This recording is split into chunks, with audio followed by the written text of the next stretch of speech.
Hey friends, I am here for a quick video, and I have tried to film this multiple times in probably the last 20 minutes. I get about 2 minutes in and I get interrupted, whether it is a phone call, kids fighting, kids playing the violin. It seems like whenever I go to make a video, this happens.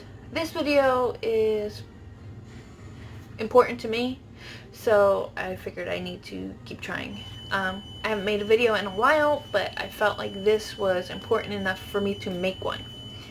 So this video is about prepping supplies in the dollar store, and I'm telling you, don't do it. The reason I'm saying don't do it, this is for medical items. If you decide you want to buy paper towels, whatever, from the dollar store, that's on you. But I'm telling you, for over-the-counter medical items, I would not do it. The reason I'm telling you is because of the link below in the description box. This is public knowledge. I'm not going to tell you the name of the dollar store, but it is a rather large corporation, so we're just going to call them Dollar Store. But you can find out what company it is in the link below. Released by the FDA.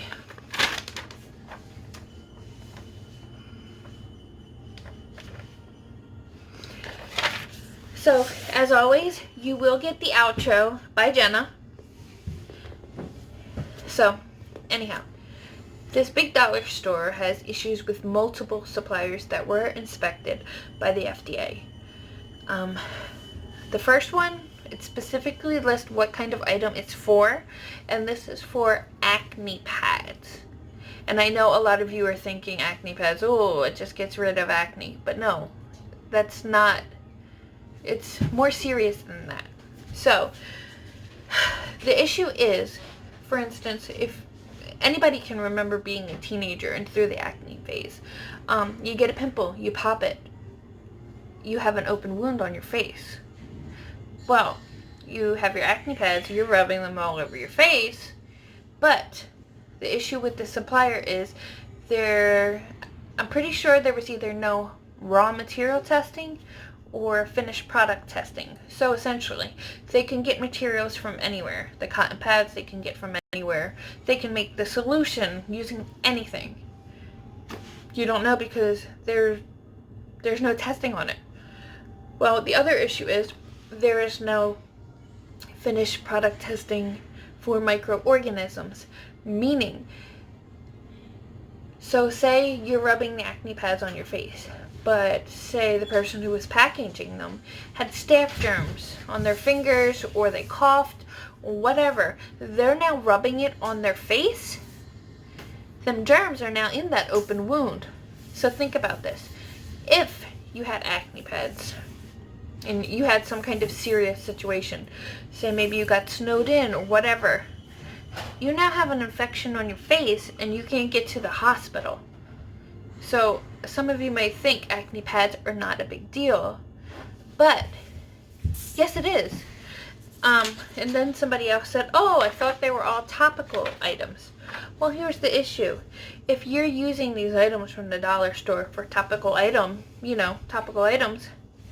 and you have no way of getting to the hospital and you get germs inside of a wound, you're going to get an infection. So it just blows my mind. But then the other items, it didn't list what they were for, whether it was acetaminophen or whatever. It was just the Assured brand. We know what that is. But I believe it's also carried at some Walmarts as well. Dollar Tree, damn it, I'm just telling you all of them. Dollar Tree, Family Dollar. But it's just the other suppliers. There were some that didn't do raw material testing, some that didn't do finished product testing, and there was one company in particular that got fined because it had rodent feces all over the building. Would you really want to be having Tylenol? Sorry, I had to flick something out of the way. Would you really want to be taking Tylenol that was manufactured in a building that had rodent feces all over? And some of you are going to say, you know, most companies have rodent feces, or most companies do this, or most companies do that. Most companies do not. I work at a chemical manufacturer. We also make medical device components and cosmetics. No. This is not normal practice. This is pretty much people being lazy and not caring about the finished product. So I'm telling you, from one pepper to another, you know what, if you want to use Band-Aids or you want to use paper towels, you want to use whatever, fine. But I don't think, especially if these are emergency medical supplies, that you should be getting these type of things, especially topical products.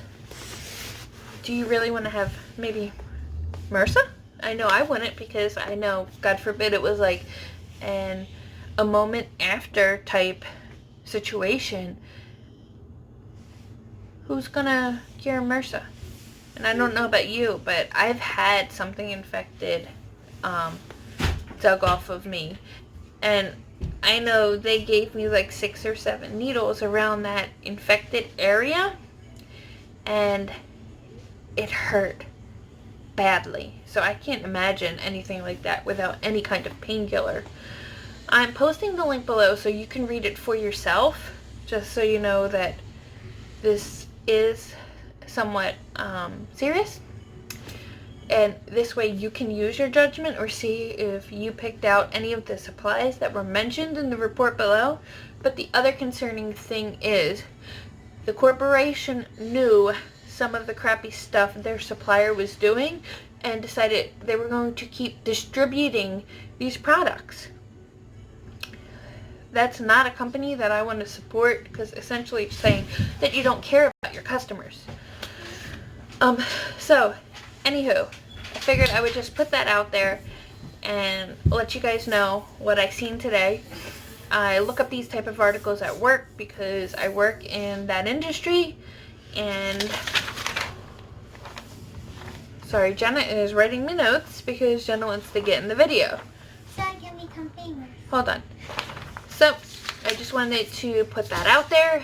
I am going to have my intro by Jenna in a second, and I will see you on the next video. I really hope you guys read the article, skim it through, use your own common sense and guidance, and don't be too harsh on me, because I am pretty much putting down most people's favorite store. I'm not even gonna lie. I do like the store as well, but I will not be getting any over-the-counter medical type supplies from that company, and I just hope you use your sense. Alright, till next time. Bye. Okay. Thank you for stopping by. And please check us out again.